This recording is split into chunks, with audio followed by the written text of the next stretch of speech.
అధికార వైసీపీ నేతలు పోలీసులను వాడుకుని జనసేన పార్టీ నేతల ఇళ్లలో పార్టీ కార్యాలయాలపై ఆకస్మిక దాడులు చేస్తే ఎవరు భయపడేది లేదని విశాఖ జనసేన నగర అధ్యక్షుడు వంశీకృష్ణ శ్రీనివాస్ అన్నారు. శుక్రవారం విశాఖ జనసేన పార్టీ కార్యాలయంలో ఏర్పాటు చేసిన మీడియా సమావేశంలో రాష్ట్రంలోని అన్ని వర్గాల ప్రజలంతా వైసీపీకి తగిన బుద్ధి చెప్పేందుకు సిద్ధంగా ఉన్నారని, టీడీపీ జనసేన ఉమ్మడి కూటమిని అధికారంలోకి తీసుకొచ్చేందుకు సిద్ధంగా ఉన్నారన్నారు. వైసీపీ ఎన్ని కుట్రలు పడినా టీడీపీ జనసేన అధికారంలోకి రావడం ఖాయమన్నారు. ముఖ్యంగా ఈరోజు రాష్ట్రమంతా కూడా సుభిక్షంగా ఉండాలి, విశాఖపట్నం ప్రజలు చాలా హ్యాపీగా ఉండాలని మహాశివుని ప్రార్థిస్తూ, నిన్నే పవన్ కళ్యాణ్ గారు చెప్పారు, ఇది 2009 కాదు, ఇది 2024. దాడులకు భయపడడం, భయపిస్తే భయపడేది లేదు, ఈ రెండు కూడా జరగవని చెప్పేసి చాలా క్లియర్గా చెప్పారు. మేము చెప్తా ఉన్నాం, నైట్ పూట అధికారంలో ఉన్నాం కాదని చెప్పి మీరు ఏదో జడిచిపోవడానికి మేమేం పిల్లలం కాదు. ప్రజాస్వామ్యంలో ప్రతి ఒక్కరికి హక్కు ఉంది. మీరు నైట్ వెళ్ళి అపార్ట్మెంట్ల మీద సోదాలు, ఇళ్ళల మీద సోదాలు చేస్తే భయపడి కూర్చోడానికి ఎవరు కూడా ఇక్కడ సిద్ధంగా లేరు. ఇలాంటివి మానుకోండి. ఫస్ట్ ఆ రోజులు పోయాయి.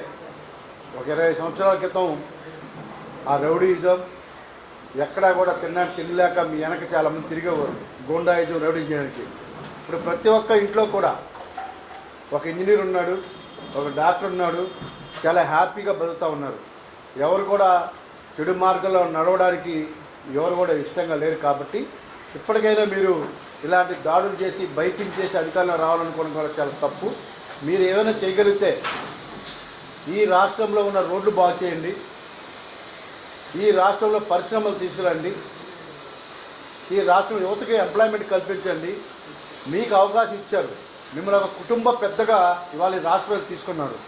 ఈ రాష్ట్రానికి మీరు ఏం చేయాలి, ఈ రాష్ట్రాన్ని ఏ విధంగా అభివృద్ధి చేయాలి, ఈ రాష్ట్రంలో యువతకి ఎంప్లాయ్మెంట్ జనరేట్ చేయాలి, ఇది దేశంలో నెంబర్ 1గా ఉండడానికి నేను ఏం చేయాలో ఆలోచించాలి తప్ప ఎవరి మీద దాడులు చేద్దాం, ఎవరినో భయపిద్దామని చెప్పి చేస్తే మాత్రం ఎవరు కూడా ఊరుకోరు.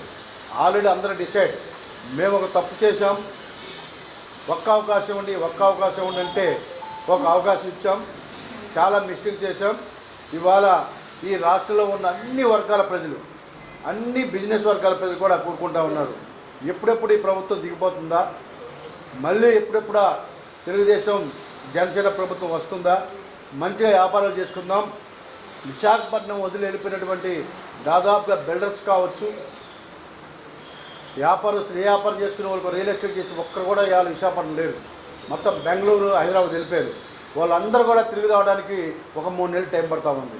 ప్రతి ఒక్కరు కూడా వ్యాపారం చాలా బాగా చేసుకోవడానికి అవకాశం ఒక 3 నెలల్లో రాబోతూ ఉంది. అలాంటి పరిపాలన కోరుకుంటున్నారు తప్ప భయపించేసి దందాలు చేసి దాదాగిరి చేస్తామంటే ఎవరు కూడా ఒప్పుకోరు, ఎవరు కూడా సహించరు దాన్ని. మేము అసలు భయపడే వాళ్ళం కాదు. ఇలాంటి భయపించేది చేద్దాం అనుకుంటే మాత్రం చాలా పొరపాటు. ఎట్టి పరిస్థితుల్లో కూడా అలాంటి అలవాట్లు మానుకోవాలని చెప్పేసి మేము హెచ్చరిస్తూ ఉన్నాం. మీకు దమ్ముంటే, మీకు ధైర్యం ఉంటే ఎలక్షన్లో ప్రజాస్వామ్యబద్ధంగా గెలవాలి, అంతే తప్ప భయభ్రాంతులు చేసి గెలవాలనుకోవడం మాత్రం చాలా పొరపాటు అని చెప్పేసి మేము హెచ్చరిస్తూ ఉన్నాం. మీరు ఏమి చేసినా కూడా భయపడడానికి ఇక్కడ ఎవరు కూడా సిద్ధంగా లేరని చెప్పి కూడా మేము తెలియజేస్తూ ఉన్నాం. ఇకపోతే ప్రజలు ఒకటే కోరుకుంటూ ఉన్నారు, ముఖ్యంగా ఉత్తరాంధ్రలో విశాఖపట్నాన్ని ఒక ఐటీ హబ్గా ఉండాలి, విశాఖపట్నం ఒక ఆర్థిక రాజధానిగా ఎదగాలి, ఇక్కడ ఉన్నటువంటి రోడ్లు కానీ, ఇక్కడ ఉన్న టూరిస్ట్ ప్లేస్లు కానీ డెవలప్ చేయాలి, ప్రపంచం అంతా కూడా విశాఖపట్నం వైపు చూసే విధంగా ఉండాలని చెప్పేసి ఈ ప్రాంత ప్రజలు కోరుకుంటూ ఉన్నారు.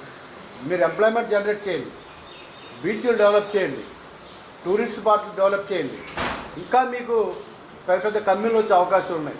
చాలా కంపెనీలు ఉన్నాయి, అన్నీ కూడా ఇంకా రప్పించండి, ఒక ఐటీ కంపెనీలు రప్పించండి అని చెప్పేసి ఈ ప్రాంత ప్రజలు కోరుకున్నారు తప్ప మీరు దాడులు చేయడానికో లేదా దౌర్జన్యాలు చేయడానికో కాదు.